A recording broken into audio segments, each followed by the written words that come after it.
Srdečne vás pozdravujem a opäť vás všetkých krásne vítam pri kolektívnom výklade. Tentokrát to je na mesiac november. Výklad bude kolektívny, ten prvý, a po kolektívnom výklade budete mať anielské odkazy pre každé znamenie zverokruhu. Takže poďme sa pozrieť na tú ústrednú kolektívnu energiu, tú celkovú, tú hlavnú, tú, ktorá bude naozaj tá dominantná a od ktorej sa potom budú odvíjať ďalšie energie a bude poukazovať na ďalšie vplyvy v celkovom výklade. Takže, čo tu máme na november? Takže na november nám vyšla naozaj krásna energia nových začiatkov. Je to proste ako keby sa za nami uzatvorila stará cesta a otvorila sa nová.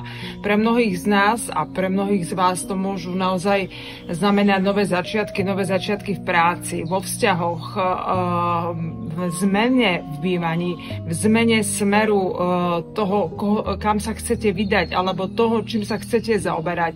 Je to taká nová energia, kedy vlastne človek ani nerozmýšľa nad tým, čo bude ďalej, ale vie a cíti, že tá správna cesta, alebo tá cesta, ktorá sa pred ním otvára, je tá správna a že má na ňu ísť. Takže v podstate aj v tom novembri bude táto energia dosť silná a bude nás ťahať dopredu. Ako hovorím, budú tam zmeny, budú tam nové veci, novinky, nové informácie a je to proste ako keby čistý list, do ktorého si môžeme my zapísať na základe toho, čo v nás je a toho, aké máme túžby, toho, čo tam chceme dať. Takže od nás bude záležiť, ako s touto čistou a novou energiou budeme narábať a čo si vlastne potom v budúcnosti vďaka tomu, do čo vlastne kročíme a vstúpime, budeme mať. Takže je to naozaj zaujímavá energia a pozrieme sa teraz na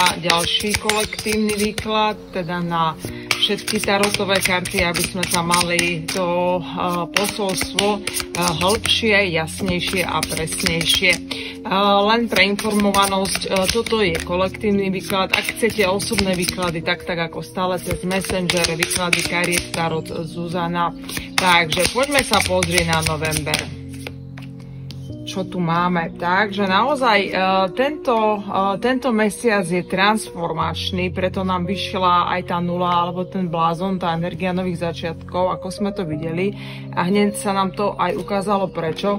Takže je to obrovská transformácia a duchovný mesiac, takže samozrejme november sa spája s dušičkami a s tými, ktorí tu nie sú, takže tu môžeme badať takú podporu a ochranu z hora, alebo cítiť tú energiu tých našich milovaných ako takú podporu, ochranu. Môžeme vnímať rôzne duchovné znamenia, signály a čo je to najdôležitejšie, vlastne tá ochrana, že tí naši príbuzní ako keby s nami cítili, ako keby vnímali naše životy, aj keď tu s nami nie sme, aj keď tu s nami nie sú. Takže naozaj je to taká duchovná energia a je to aj taká transformačná energia, takže mnohí v tom novembri naozaj sa dostanú k novým začiatkom, tak ako som hovorila, tak aj tu je tá hviezda, ktorá hovorí presne o tom, že viera, nádej, láska, pokora, oddanosť ideálom, ochrana. Takže to je taká potreba zvýšená aj v tomto mesiaci zmeniť uhol pohľadu, prehodnotiť si priority v rámci vzťahov, pretože dvojka pohárov sa spája so vzťahmi. To znamená, že či už sú to pracovné, ľubostné, milostné, trojuholníkové, akékoľvek vzťahy, tak je potrebné zaujať inú perspektívu. Je dosť možné, že vy sa dostanete do takého tzv. Stavu osvietenia, kedy vy si uvedomíte, ktoré sú tie dôležité atribúty, aspekty vo vašom živote, vo vašom vzťahu a hlavne v sebe samom. Takže je to taký bod osvietenia. Máme tu aj pustovníka, takže naozaj nám to presne všetko takto tu korešponduje s tým, že vy budete to svetlo, stanete sa tým svetlom, vo vás je to svetlo, vo vás je tá Božia iskra a vy si ju uvedomíte a vďaka nej budete vedieť rozsvietiť tú cestu návokol, nielen sebe, ale aj tým ostatným. V sebe máte všetky odpovede, v sebe máte to svetlo, tú silu, to všetko, čo potrebujete. Je tu kráľovná pentaklov a páža pentaklov. To znamená, že budete niečo riešiť z rodiny, s nejakým mladším príbuzným, prípadne s deťmi, alebo s niekým, s kým máte väzbu a pôjde o financie. Čo sa týka tých financií, tak je tu kráľovná pentaklov. Je to v podstate pragmatická žena, ktorá vie dobre narábať s možnosťami, aj s financiami, aj so všetkým tým, a to tým spôsobom, že si všetko dvakrát premyslí a raz reže, ako sa hovorí. Takže aj tu sa vo financiách tiež odporúča všetko preverovať, overovať a takto sa potom rozhodnúť.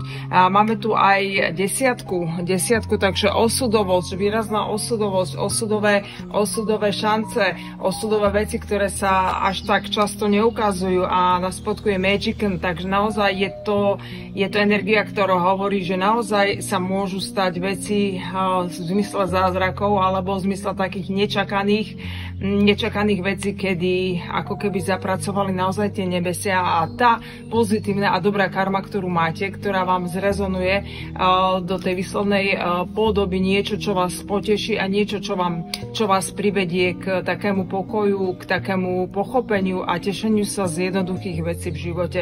Takže toľko z kolektívneho výkladu a teraz sa poďme pozrieť na anielský odkaz pre každé jedno znamenie zverokruhu.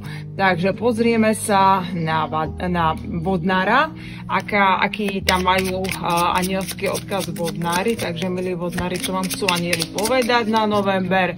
Máte tu počúvať svoju intuíciu, takže bude sa vám prehlbovať, budete mať intuitívne vnemy, budete v komunikácii so svojím vyšším ja, so svojimi duchovnými sprievodcami. Počúvajte tú intuíciu, poradí vám dobre. Pozrieme si teraz ryby, čo tam majú na tento nadchádzajúci mesiac, milé ryby. Máte tu nie. Prečo tu máte nie? Nie tu máte z toho dôvodu, aby ste naozaj nezotrvovali v nejakej negativite alebo v nejakom sklone k negatívnemu mysleniu a z neho sa máte oslobodiť prostredníctvom toho, že budete asertívni, že sa budete vedieť proste predrať tam, kde chcete, nenecháte sa odradiť, nenecháte sa zahnať do kúta a budete taký akčnejší. Čiže toto vám anjeli odporúčajú.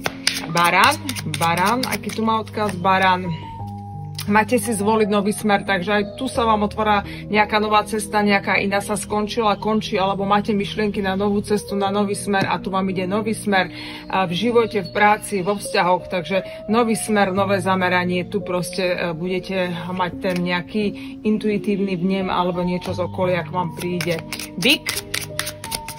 Aký tu má odkaz Bík, máte tu krásnu energiu a láska, takže láska bude pre vás dominantná, bude pre vás dôležitá, upevnenie vzťahov, do všetkého dávajte lásku, do všetkého dávajte čisté úmysly a tie čisté úmysly sa vám zrezonované vrátia späť v tej podobe lásky, ktorá má strašne veľa podôb a láska je tá najkrajšia a najčistejšia energia, takže stretnete sa s ňou, takže budete určite potešení. Blíženci, čo tam majú Blíženci, tu máte meditácia, prináša odpoveď, takže vám sa naozaj odporúča nájsť si tiché miesto, nájsť si čas pre seba, spojiť sa, či už cez tú meditáciu, alebo čokoľvek, kde máte kľud s tým svojim vyšším ja, s Bohom a počúvať jeho vnemy, počúvať seba, počúvať, čo vám hovorí tá duša a načúvať jej, takže tu nájdete odpoveď.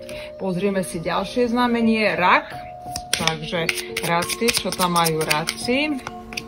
Máte tu zlepšenie zdravia vás, niekoho z rodiny, takže či už je to psychické alebo fyzické zdravie, bude tu niečo, čo vám to zdravie vylepší, alebo to zdravie sa stabilizuje, zlepší, takže naozaj sa dozviete, dopočujete, alebo po prípade ide o vaše zdravie, kedy sa vylepší, zlepší, stabilizuje, takže naozaj krásny odkaz od anielov. Pozrieme sa na levov, aký je tam odkaz na november, milí levi, máte čakať. Na čo máte čakať? Na mierumilovné riešenie, takže ide to samo. Čakajte, buďte trpezliví, to mierumilovné riešenie je ku vám blízko na ceste. Není sa treba báť, takže pokiaľ riešite nejakú zapeklitú situáciu alebo niečo, čo vlastne vyžaduje vašu trpezlivosť, tak naozaj tá trpezlivosť rúže prináša a to mierumilovné riešenie bude na ceste, po prípade sa zobrazí v novembri. Panna, pozrieme sa na pannu, aký tam má odkaz panny. Je to na vás, takže ste strojcom vášho života, ako sa rozhodnete, tak budete mať, ako si ustiliete, tak budete spať, takže rozhodujte sa v súlade s tým, čo cíti vaša duša. Nechajte si poradiť od starších skúsených, ale vedzte aj to, že aj vaša duša je múdra, skúsená a aj tá vie, čo vlastne chce, a keď vás k niečomu nabáda, tak má to svoju príčinu a má to svoj zmysel. Takže je to na vás, počúvajte aj svoj vnútorný hlas. Váhy, keď tam majú odkazy k váhy, vyjadrite sa jasne v tom, čo cítite, v tom, čo myslíte. Budete mať príležitosť, ktorá vám prinesie možnosť odpútať sa od niečo, čo vás ťaží od minulosti alebo od hocičoho. Ochrana anielov, krásna, vidíte, ako tu tí anieli dvíhajú tie krídla, takže v podstate nebeská energia ide k vám a bude vás ochraňovať. Krásna energia. Škorpión, pozrieme sa na škorpiónov, milí škorpióni, mierumilovné riešenie takisto, takže pokiaľ naozaj riešite čokoľvek, tak budete tam mať impulzy alebo nejaké informácie alebo niečo, čo vám prinesie to mierumilovné riešenie, takže môžete byť v pohode, v kľude, niečo, na čo čakáte, príde a budete spokojní. Strelci, čo tam majú strelci? Milí strelci, vy tu máte, zvolte si nový smer, takže naozaj vám tí anjeli hovoria, že máte zmeniť ten smer, takže niečo sa zatvorí, niečo sa otvorí, nejaký ten smer, nejaká tá príležitosť posunúť sa ďalej. Máte mať vieru v seba, v Boha, v lásku, v to dobro, v odpustenie. Máte naozaj hľadať znamenie, tak ako tu máme na spodku balíčka, pretože tie znamenia vám ukážu ten ďalší smer a posunú vás tam k tomu, čo už je vo vás, že si chcete zvoliť, takže tá informácia, ten nejaký impuls je už vo vás, takže ono sa to zobrazí. No a čo sa týka posledného znamenia Kozorožec, čo tam má na november, takže milí Kozorožci, dôvera do niekoľkých týždňov, takže naozaj je to ako keby ste na niečo čakali, niečo riešili, máte mať dôveru, máte podniknúť nejaké kroky k tomu, aby tá dôvera nadobudla aj fyzické rozmery a do niekoľkých týždňov tu máte odpoveď na spodku balíčka zotavenie, takže nájdete si čas pre seba, venujte sa sebe. Takže toľko z anielských odkazov. Ďakujem vám za pozornosť, želám vám všetko dobré a ešte raz, ak by ste chceli osobný výklad, duchovné poradenstvo alebo len tak sa o niečom poradiť, tak mi kľudne napíšte na môj facebookový messenger, teda messenger tejto stránky, z ktorej sledujete moje výklady, ktorá sa volá Výklady kariet Tarot Zuzana. Majte sa krásne, všetko dobré vám prajem.